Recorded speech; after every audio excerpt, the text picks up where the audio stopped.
అది ఏదో ఫోటోలు వేయడానికి మాది బాగుంటాయి కనుక అందరూ పెద్దల ఫోటోలు వేస్తా విమర్శకు బాగుంటుంది కనుక కొంచెం అలా విమర్శిస్తున్నారు. నేను దయచేసి మీడియా మిత్రులను అడిగేది ఏంటంటే, ఆ నలుగురు అని వేసేటప్పుడు నన్ను కలపకండి. నేను లేను, ఆ వ్యాపారంలో లేను. నేను అన్నీ వదిలేశాను. 1500 థియేటర్లకి 15 మాత్రమే, 15 లోపే నా దగ్గర ఉన్నాయి. అవి కూడా త్వరలో నా దగ్గర ఉండవు, వద్దని చెప్పాను. అది ప్రథమంగా మీకు అందరికీ చెప్పడం కోసం ఈ మీటింగ్ పెట్టాను. అది కాకుండా నా వృత్తి గత 50 ఏళ్ళుగా సినిమాలు తీయడం. నేను ఆ వృత్తిని నమ్ముకుని ఉన్నాను.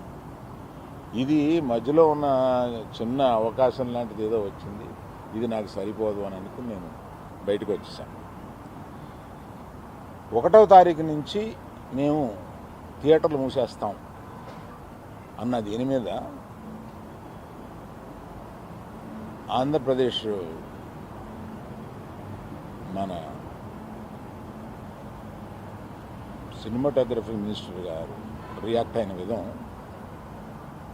చాలా సమంజసమైందని నేను ఫీల్ అవుతున్నాను. ఎందువల్లంటే నాకు కూడా మీరు ఆన్ రికార్డ్ చెప్తున్నాను, ఈ థియేటర్లకు సంబంధించిన ఏ మీటింగుల్లోనూ నేను వెళ్ళలేదు. నేను కావాలని వెళ్ళలేదు, నాకు ఇష్టం లేదు.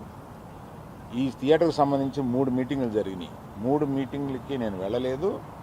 వెళ్ళకపోగా మా గీతా ఫిల్మ్ డిస్ట్రిబ్యూటర్స్ని కానీ అదర్ అసోసియేటెడ్ ప్రొడ్యూసర్స్ కానీ ఎవరిని వెళ్ళొద్దు అని చెప్పాను. కారణం ఏంటంటే,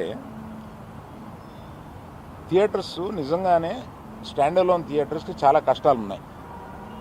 ఆ కష్టాలు ఉన్నప్పుడు అవి వచ్చి డిస్కస్ చేసుకుని ఇండస్ట్రీ పెద్దలతో ఛాంబర్ అని ఒకటి ఉంది, గిల్డ్ అని ఉంది, వీటిని అప్రోచ్ అయ్యి అందులో డిస్కస్ చేసుకుని సమస్యలు సామరస్యంగా కుదరకపోతే అప్పుడు ప్రభుత్వానికి వెళ్ళి ప్రభుత్వం చెప్పుకున్నాం. ఎక్కడో ఏదో కుదరక అన్నీ ఫెయిల్ అయినప్పుడు, అయితే అన్నీ ఫెయిల్ అయినాయి కనుక మేము మూసుకుంటున్నాము, 1వ తారీఖు నుంచి మేము మూసేస్తాము అని అంటున్నారు. మూసేయడానికి ఏకపక్షంగా మీరు తీసుకునే ఈ నిర్ణయానికి నేను వెళ్ళి అక్కడ కూర్చుని మాట్లాడను అని నాకు చిరాకు కలిగి నేను వెళ్ళా.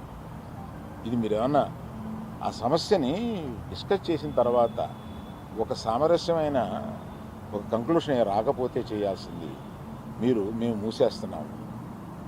ఏమంటే పవన్ కళ్యాణ్ సినిమా రిలీజ్గా రాబోతుండగా మేము సినిమాలు మూస్తాము అనేది దుస్సాహసం చేయకూడదు. ఆ దుస్సాహసానికి మీరు ముందడుగు వేయకూడదు. అది పెద్దలు కానివ్వండి, చిన్నలు కానివ్వండి చెప్తున్నాను. ఎందుకంటే మన ఇండస్ట్రీ నుంచి వెళ్ళి మన ఇండస్ట్రీ నుంచి ఎవరు ఏది అడిగినా హెల్ప్ చేస్తున్న మనిషి ఆయన. ఆ రోజు మేము అశ్విని దత్ గారి కోసం కొద్దిమంది కలిపి వెళ్ళాం పవన్ కళ్యాణ్ గారిని కలవడానికి. అశ్విని దత్ గారి సినిమా వస్తుంది, దానికి కాస్త రేట్స్ ఇప్పించండి అని చెప్పి అడగడానికి. అప్పుడు ఆయన హింట్ చేశారు, చంద్రబాబు నాయుడు గారిని కలిశారా, మీరు ఛాంబర్ తరపున వచ్చి కలవండి. ఆ తర్వాత ఆ కమ్యూనికేషన్లో ఏం జరిగిందో ఏంటో ఆ తర్వాత ఎవరు దాన్ని పట్టించుకోలేదు. నేను ఒకళ్ళిద్దరితోటి ప్రస్తావిస్తే, చంద్రబాబు నాయుడు గారు మాకు తెలిసిన ఆయనే కదా, పవన్ కళ్యాణ్ గారు మాకు తెలిసిన ఆయనే కదా, మేము వెళ్ళి పని చేయించుకుంటున్నాం అన్నారే తప్ప ఛాంబర్ వారు కానీ ఏ సంస్థ కానీ వెళ్ళి అఫీషియల్గా మనం అందరం వెళ్ళి కలిసి కష్టం వచ్చినప్పుడు కలవడం వేరండి. కష్టం వచ్చినప్పుడు ఇప్పుడు మనం అసలు ప్రభుత్వం వచ్చిన తర్వాత వెళ్ళి మనం కలవాలి కదా, కలవాలి.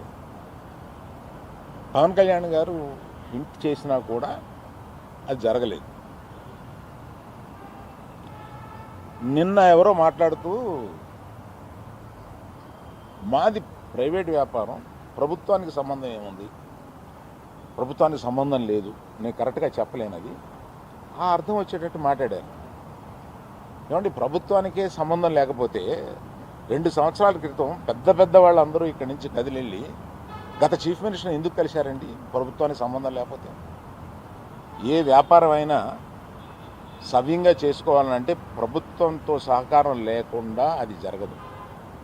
అటువంటిది ప్రభుత్వంతో సంబంధం ఉంది, మాది ప్రైవేట్ వ్యాపారం. ఇది సరికాదు. ప్రభుత్వంతో సంబంధం ఉంటుంది, ప్రభుత్వం కోఆపరేషన్ కావాలి. ఒకటే ఎగ్జాంపుల్, వాళ్ళ కోఆపరేషనే అక్కర్లేకపోతే మనలో పెద్ద పెద్ద వాళ్ళందరూ వెళ్ళి ఎందుకు కలిశారు, గత చీఫ్ మినిస్టర్ని ఎందుకు కలిశారు? మనకు కష్టం వచ్చిందనే కదా వెళ్ళి కలిశారు. కష్టం వస్తే కానీ వెళ్ళి కలవమా? ఒక ఫార్మాలిటీ లేదా? అందువల్ల మినిస్ట్రీ నుంచి వచ్చింది నేను చదివాను, అది చాలా సమర్థనీయంగా ఉంది, ప్రశ్నలు కరెక్ట్గా ఉన్నాయి. నిజంగానే సమస్యలు ఉన్నాయండి. స్టాండ్ అలోన్ థియేటర్స్కి సమస్యలు 100% ఉన్నాయి. ఇవాళ వాళ్ళ మనుగడ కూడా కొంత కష్టం అవుతుంది. ఆ మనుగడ కష్టమైనప్పుడు వాళ్ళందరూ ఏకమై వచ్చి ఏం చేయాలా అని ఒక నిర్దిష్టమైన దీంతో కాకుండా ఇట్లాగా మేము మూసుకుంటున్నాము థియేటర్లో, ఇప్పుడు మీరు మాతో సంభాషణకి రండి, అది నాకు నచ్చక నేను వెళ్ళలేదు, అందరికీ వెళ్ళొద్దు అని చెప్పాను. మీరు దయచేసి, నేను మీకు కొన్ని ప్రశ్నలు ఉంటాయి, మీరు ప్రశ్నలు అడగొచ్చు. కేవలం మనం ఈ సమస్య వాళ్ళ మాట్లాడుకున్న దానికి పరిమితం చేయకపోతే జనరల్గా ఏమవుతుందంటే మీరు ఏదో అడుగుతారు, నేను ఏదో చెప్తాను, అది హెడ్డింగ్లోకి వెళ్ళిపోతుంది.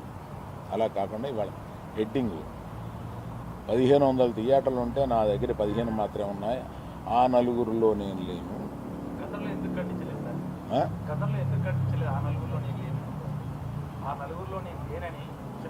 ప్రశ్నలకు వచ్చామా? నాది అయిపోయింది, ఆపేశారా?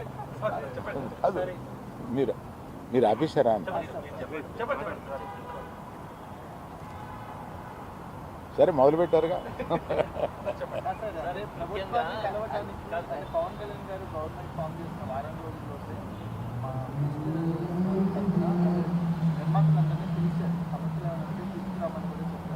అయినప్పటికీ ఇంత టైం పట్టింది, మళ్ళీ మనం వెళ్ళి వాళ్ళని కలవటానికి కూడా ఇంత టైం పట్టింది. సంఘటితంగా వెళ్ళి కలవడానికి టైం పట్టింది, యూజువల్గా వెళ్తున్నాను.